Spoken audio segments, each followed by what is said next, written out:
এবার ঈদটা আসলে এবার ঈদটা আমাদের জন্য ভালো যায় না, এই কারণেই ভালো যায় না। আমরা আওয়ামী লীগের পক্ষে যারা কথা বলি, আওয়ামী লীগের ভোটার যারা আমরা আছি, আমরা জানেন শুধু আমরা না, আওয়ামী লীগের নেতা কর্মী যারাই আছে তাদের আওয়ামী লীগের একটা ক্লান্তি সময়, এখন একটা দূর সময়। এই সময় আওয়ামী লীগের ঈদ ভালো কাটবে না, কারণ নেত্রী যেহেতু দেশে নাই, নেত্রী দেশে না থাকলে তাহলে আমরা নেত্রীর পক্ষের থেকে যারা নেত্রীর পক্ষ নিয়ে কথা বলতেছি এবং আওয়ামী লীগকে ভালোবাসি, আমরা কোনোদিনও ঈদ ভালোভাবে নেত্রী ছাড়া কাটাইতে পারি না। আমাদের ঈদ এবার ভালো যায় না, তবে আশা করি নেত্রী অবশ্যই বাংলাদেশে আসবেন, আওয়ামী লীগ ফিরা বাংলাদেশে আসবেন। আসলে আমরা ঈদ ইনশাআল্লাহ এরকম দুই একটা ঈদ যায়, তাতে তো কোনো সমস্যা নেই, কিন্তু নেত্রী আসলে আমরা ইনশাআল্লাহ আরামসে আনন্দের সহিত নেত্রীকে নিয়েই একটা ঈদ কাটাবো। তবে নেত্রী বাংলাদেশে আসবে, নেত্রী আসা খুব তাড়াতাড়ি, কারণ বাংলাদেশের জনগণ এই 24-এর পরে এই জুলাই সন্ত্রাসীরা এবং এই এনসিপি জামাতরা যা বাংলাদেশে দেখাইছে, বাংলাদেশের আগে 53% ভোটার বাংলাদেশে ছিল আওয়ামী লীগের পক্ষে, এখন 75% ভোট বাংলাদেশের সাধারণ জনগণ আওয়ামী লীগের পক্ষে হয়ে গেছে গিয়া। তো যে জায়গাতে আওয়ামী লীগের পক্ষে 75% ভোট হয়ে গেছে গিয়া, তাহলে আওয়ামী লীগ আসতে বেশি দেরি নাই। এই দেখবেন 1-1.5 বছরের ভিতরে, আর কিছুদিন পরেই, যেহেতু বর্তমান সরকার যা করতেছে, পুলিশ হত্যার বিচার তো চালুই করলো না। এই যে বাংলাদেশে 24শে জুলাই পরে এই যে 24-এর সন্ত্রাসীরা, এই জুলাই যোদ্ধারা, এই জুলাই সন্ত্রাসীরা পুলিশের উপরে যে নির্মম অত্যাচারগুলি করছে, এই পুলিশ হত্যার বিচার চালু করলেই মনে করেন আপনার এই বাংলাদেশে যে এরা কি ক্ষতি করছে, এই সন্ত্রাসীগণ সকল গোমর বাইরে যাবে গিয়া।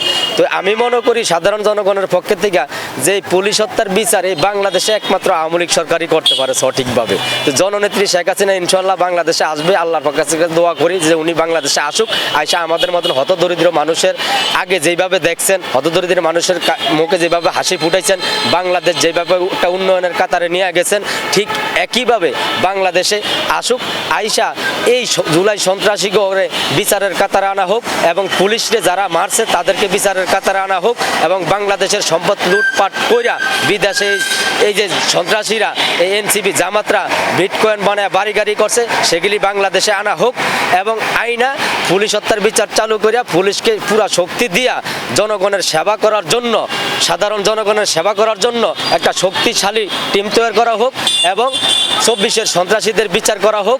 এই কারণে আমি সাধারণ জনগণের পক্ষ থেকে বলতেছি, বাংলাদেশে আওয়ামী লীগ এখন বিষম দরকার, কারণ আওয়ামী লীগ না আসা পর্যন্ত বাংলাদেশ ঠিক হবে না। বাংলাদেশ এখন যে অস্থিরশীলতার ভিতরে চলে গেছে, এবং বাংলাদেশে যেভাবে সন্ত্রাসীরা যেভাবে বাংলাদেশটা লুটটা পুটটা খাইতেছে, যেভাবে সেন্টিগ্রেড তৈরি করছে, যেভাবে চাঁদাবাজি করতেছে, এটা প্রতিরোধ করার জন্য একমাত্র আওয়ামী লীগ সরকার দরকার, জননেত্রী শেখ হাসিনার দরকার। এই জননেত্রী শেখ হাসিনা বাংলাদেশে আসবে ইনশাআল্লাহ, আমরা সকল মিল্লা দোয়া করতেছি, এবং আমরা সবাই এই সাধারণ জনগণের মধ্যে থেকে, রিক্সাওয়ালার পক্ষ থেকে আমরা যেভাবে দেখতেছি, আমরা মনে হয় আন্দোলনে খুব দ্রুত গতিতে এই জননেত্রী শেখ হাসিনার দেশে ফিরে আনার জন্য নামবো ইনশাআল্লাহ। কারণ জননেত্রী শেখ হাসিনা ছাড়া আমাকে হতদরিদ্র মানুষের উন্নয়ন এই বাংলাদেশে আর কেউ করতে পারবো না। এই গণতন্ত্রের পক্ষের যেই দলটা, এটাই হইল আওয়ামী লীগ। 71-এর পাকিস্তানের কাছে ছিনে আইনা আমাদেরকে যেই মাতৃভূমি দিছে, এটাই আওয়ামী লীগ। এই আওয়ামী লীগ বাংলাদেশে দরকার। এই আওয়ামী লীগ ছাড়া বাংলাদেশে কোনো দলই উন্নয়ন করতে পারবো না, এবং বাংলাদেশের মানচিত্র টিকিয়ে রাখতে পারবো না, বাংলাদেশের মুক্তিযোদ্ধাদের সম্মান দিতে পারবো না। মুক্তিযোদ্ধাদের সম্মান দিতে হলে, এবং মুক্তিযোদ্ধার মেন সম্মান এবং আপনার মাস্টার থেকে সম্মানী ব্যক্তির সম্মান একমাত্র আওয়ামী লীগকে দিতে পারে। আওয়ামী লীগ ছাড়া অন্য বাকি দল যারা আছে, এরা সম্মানী ব্যক্তিরে এবং মুক্তিযোদ্ধাদের সম্মান সঠিকভাবে দিতে পারে না। কারণ 24-এর পরে তো আপনারা দেখছেন যেভাবে ছাত্ররা, এই জুলাইয়ের ছাত্ররা যেভাবে সাধারণ স্কুল মাস্টার থেকে শুরু করে, মুক্তিযোদ্ধা থেকে শুরু করে যেভাবে অপমান করছে, মোট কথা গণতন্ত্রের পক্ষে যারাই কথা বলছে তাদেরকে এই জুলাইয়ের এই 24-এর সন্ত্রাসীরা যেভাবে অপমান করছে, এই অপমান একটা লজ্জাজনক আমাদের বাংলাদেশের সাধারণ জনগণের পক্ষের থেকে। এবং সবচেয়ে বড় ইম্পর্টেন্ট যেই জিনিসটা, এই জুলাই সন্ত্রাসীরা, আমরা বারবার বলছি যে এরা বাংলাদেশের কখনো সম্মান চায় না, এরা সংসদে গেলে সংসদ অপমান করব, এটা আমরা দেখছি। সংসদের প্রথম অধিবেশনে এই জুলাই সন্ত্রাসী, এই রাজাকারেরা সংসদে যেইভাবে পাকিস্তানের পক্ষয়া বাংলাদেশের মুক্তিযুদ্ধকে অপমান করছে, এবং বাংলাদেশের সংসদের অপমান করছে, এবং বাংলাদেশের একজন মুক্তিযোদ্ধা রাষ্ট্রপতি সাহেবকে যেইভাবে অপমান করছে, এবং পাকিস্তানের পক্ষ নিয়ে যেইভাবে এই সংসদে বিশৃঙ্খলার সৃষ্টি করছে, তাদের বিচার আমরা এই বাংলাদেশে চাই, এবং তাদের বিচার এই বাংলাদেশে আওয়ামী লীগ ছাড়া করতে পারবো না। কারণ এই 71-এর পরাজিত এবং এই পাকিস্তানের প্রধান শক্তি আওয়ামী লীগ। এই পাকিস্তানের এই রাজাকার এই জামাত শিবির এনসিপি করে বাংলাদেশের থেকে খেদাইতে হইলে একমাত্র আওয়ামী লীগের দরকার বাংলাদেশে। আওয়ামী লীগ ছাড়া বিএনপির পক্ষে সম্ভব না, বিএনপির কাছে ওরকম শক্তি নাই। একমাত্র জননেত্রী শেখ হাসিনাই বাংলাদেশের থেকে এই রাজাকার মুক্ত বাংলাদেশ করতে পারে। কারণ জননেত্রী শেখ হাসিনা কিন্তু আগেও বারবার বলছে যে বাংলাদেশে ৭১-এর পরাজিত একটা শক্তি বারবার মাথা ছাড়া দিয়ে ওড়ার চেষ্টা করতেছে। এই হুঁশিয়ার কিন্তু অনেকবার জননেত্রী শেখ হাসিনা বলছিল।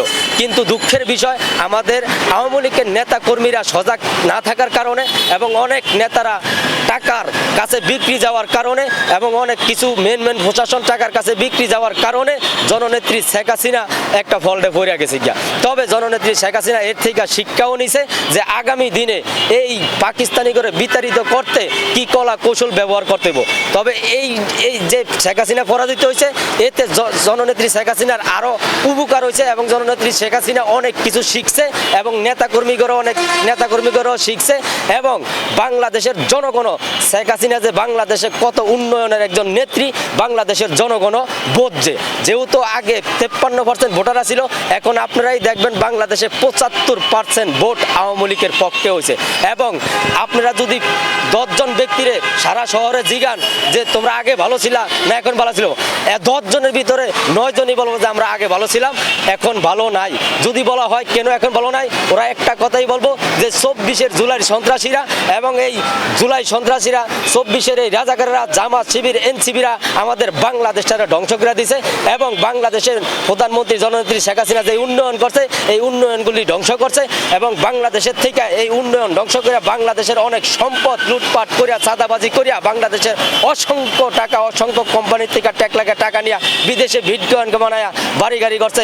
যেমন হাসনাত আবদুল্লাহ এবং সজীব ভুইয়া, নাহিদ ইসলাম আরো অনেকে মিল্লা এই সন্ত্রাসী বাহিনী সকলে মিল্লা বাংলাদেশটারে লুটপাট করিয়া জামাত সহকারে এবং ইউনুসের মাধ্যমে সবাই মিল্লা এই বাংলাদেশের থেকে অনেক সম্পদ বাংলাদেশের থেকে বাইরে নিয়ে বিটকয়েন বানায়া তারা বাড়ি গাড়ি করছে এবং বাংলাদেশটারে ধ্বংস করার জন্য এখনো পায়তারা করতেছে। এবং বাংলাদেশের যেইভাবে ওরা ধ্বংস করার জন্য সংসদ থেকে শুরু করিয়া মুক্তিযোদ্ধা থেকে শুরু করিয়া ৭১-এর গণতন্ত্রের সংবিধানকে বাতিল করার জন্য ওরা বহুত পায়তারা করছে। কিন্তু যতক্ষণ পর্যন্ত বাংলাদেশের নাগরিক আছে, বাঙালি আছে, ততক্ষণ পর্যন্ত এটা ওরা পারবে না। আমরা যতক্ষণ আছি ততক্ষণ তাদেরকে এটা করতে দিব না। তবে আমরা এই কিছুদিন পরেই যদি তাদেরকে পুলিশ হত্যার বিচারে আনা না হয় তাহলে আমরা সাধারণ জনগণ আন্দোলনে নামবো। কেন ওরা বাংলাদেশটারে এরকম ধ্বংসের কাতারে নিয়ে গেছে, আমরা অবশ্যই আন্দোলনে নামবো এবং বাংলাদেশে জননেত্রী শেখ হাসিনার আনার জন্য আমরা একটা আন্দোলনে কঠোরভাবে আমাদের রিকশালার পক্ষের থেকে আমরা নামবো। জননেত্রী শেখ হাসিনা ছাড়া আমাদের হতদরিদ্র অসহায় মানুষদের কোনো উপকারে আসবে না। কারণ এই বাংলাদেশে হতদরিদ্র সাধারণ জনগণের নেত্রী হইল শেখ হাসিনা। এই বাংলাদেশে বাকি যারা আছে তারা হইল এই হতদরিদ্র গরিবের মানুষের পকেটের টাকা মারিয়া দিয়া বিদেশে বাড়ি গাড়ি করার নেতা হইল বাংলাদেশের বাকি দলেরা। আর মাত্র বাংলাদেশের জনগণের পক্ষে এবং বাংলাদেশের উন্নয়নের কাতারে পৌঁছায় নেওয়ার জন্য একজন ব্যক্তি, সে হইল আওয়ামী লীগের জননেত্রী শেখ হাসিনা। এই শেখ হাসিনার আমাকে বাংলাদেশে দরকার, আমরা জননেত্রী শেখ হাসিনা জানবো। জয় বাংলা, জয় বঙ্গবন্ধু।